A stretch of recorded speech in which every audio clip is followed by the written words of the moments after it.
we're going to begin with breaking news from Ukraine, which is facing yet another day of brutal Russian attacks.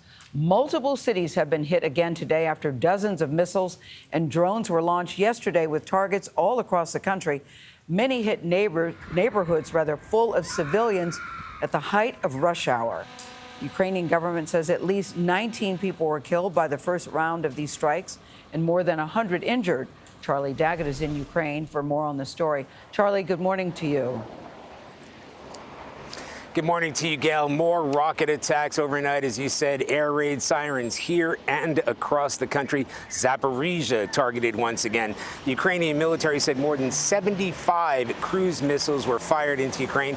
Around 40 of them were intercepted. Roughly 24 Iranian suicide drones were used, too.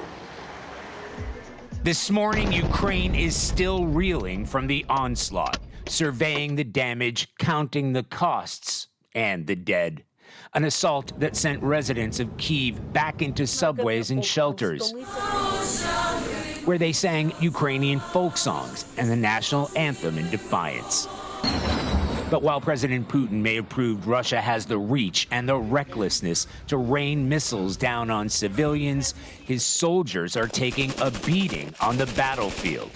We traveled toward the front lines in the south to Kherson, where Ukraine's troops have recaptured territory in a lightning counterattack measured daily by the mile.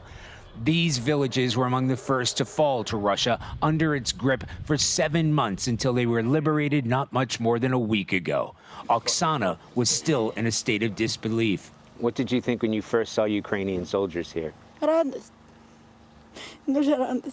Happiness. She said, I was just very happy. She fought back tears as she described life under Russian occupation. We visited the high school. It had been repurposed by Russian soldiers as a military headquarters.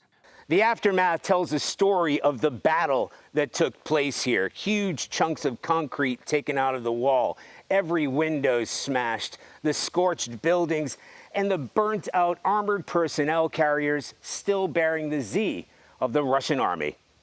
Where we found school teacher Svetlana Reznichenko taking stock of the filth and squalor that looked more like the remnants of a ragtag militia than professional soldiers. When I came in and saw this horror, she said, I still had faith that we will rebuild everything. There is more rebuilding ahead and more fighting, too.